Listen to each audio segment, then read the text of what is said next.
Hi there, Zam here with Nerd Nation. I'm going to be talking about episode 1 of Young Rock. Now, I'm very much looking forward to this show after seeing the most recent trailers because I used to be a massive wrestling fan.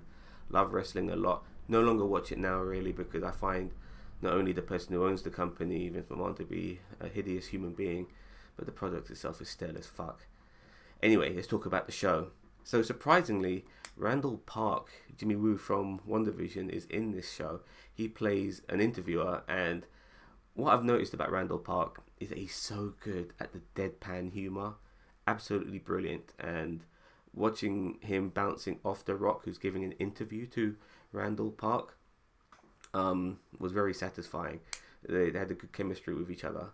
So the first episode begins with Rock as a very young man, as a very young boy, watching his father, Rocky Johnson, wrestle in the ring in 1982. And then as they're leaving the wrestling arena, they're still in gimmick mode, or Rocky Johnson is, and he's explaining to his son that even when we leave the arena, we have to still portray the gimmick so people believe that I am the Soul Man.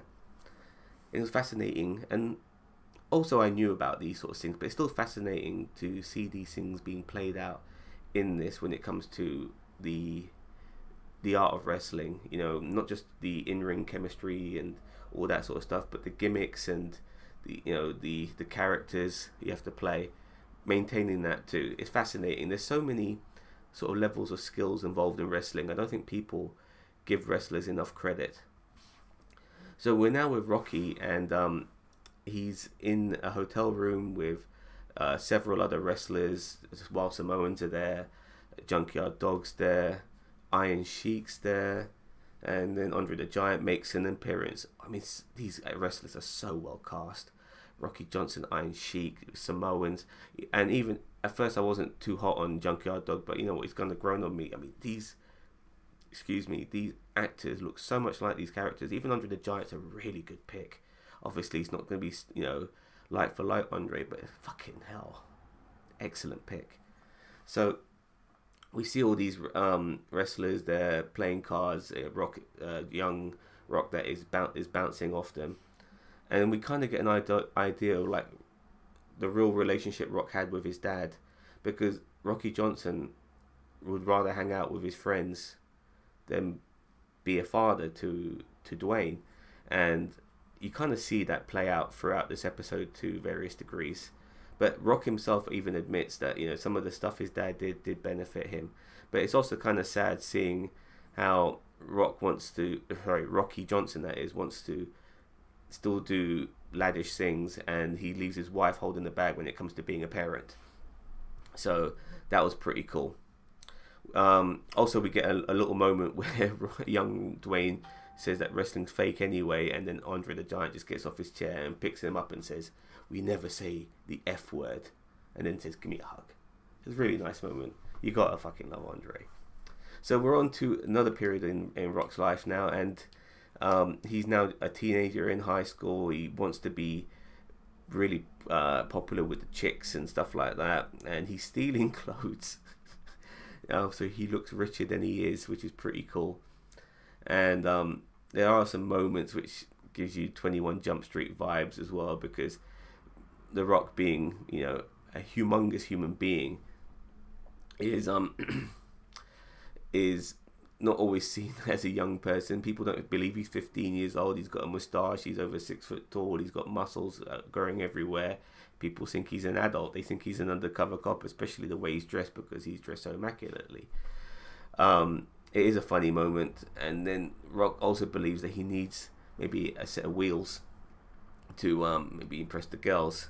So he finds this car from a homeless man who's willing to sell it, and Rock at that age has no negotiation skills at all. Like, he's willing to offer the homeless man $1, but the homeless man says, "I heard you got $103," and then Rock just gives it to him without even like trying to haggle it down to maybe halfway or anything. Unbelievable. But he gets a new ride, and as he drives along, somebody in the back of the car wakes up. It's another homeless man, and his name is Waffle. Now, there is some nice interactions between Waffle and The Rock, and Rock actually gets some good life lessons from Waffle. Waffle teaches him that, if I had a moment 10 years ago, 20 years ago to take a different path and not try to impress the girl, I wouldn't be here. And those sort of like moments ran deep with young Rock. He actually took on board some of the advice, but unfortunately for Waffle, he ends up having like a heart attack in the back of the car, and he dies, and that was his moment over with. But then we cut back to Randall Park and the Rock, and Rock actually, gives a kiss to the air, to the sky, to Waffle, and he basically says that he was an influence in his life, that homeless man, which is pretty cool.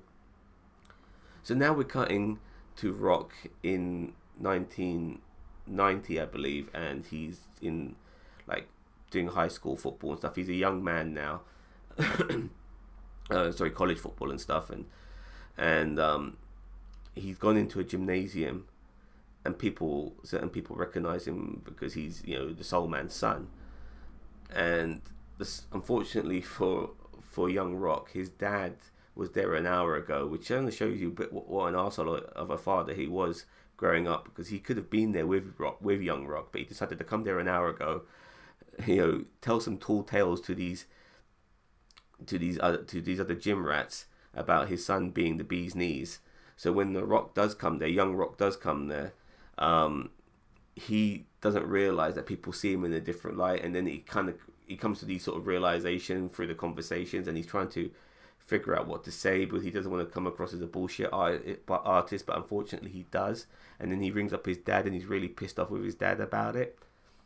It's a nice moment there as well, because he hangs up on his dad because he's so pissed off, and his dad still pretends to be talking to him because his boss is watching, and he just wants to give like a nice image to his boss that he loves his son. And he does love his son, obviously, but he has a good relationship with him. It was a cool moment. Now the Rock realizes, young Rock that is, that he realized, everyone thinks I'm a chump. So there is a bench press record of 36 bench presses for 225 pounds, and Rock decides to go attempt to beat it, and he does. And after beating that bench press records, everyone starts kissing his ass and loves him. So he ended up winning over the people who doubted him, which is pretty cool. Now this was these 3 moments in the Rock's life were also in the trailer, so we kind of got an idea what the show was going to be like from the trailers alone. But I hope this is not like storyboarded, like some shows can be. Like it starts off when he's young, then we go to certain years, then we go to these other years, and then these other years. I don't mind bouncing back between when he was a young kid to when he was a young man, or when he was a teenager, back to a young man again, then back to being a kid again, stuff like that. That for me would be the right way to do these things. I have no idea where episode 2 is going to go, but I guess we will see eventually Rock more in the industry, young Rock that is, more in the industry. And it's going to be really a real pain in the arse to when I'm talking about these guys, about saying young Rock and Rocky Johnson and stuff like that. I'm going to get tongue twisted a lot. I should be trying to call him Dwayne, but I just know Mr. Rock. Anyway, excellent first episode. I do look forward to episode 2. Please leave a like, share, subscribe to this shit. We're a small channel and we're still trying to grow. Thank you very much for watching. Have a nice day, and I'll see you next week for the Rock, Young Rock, episode 2.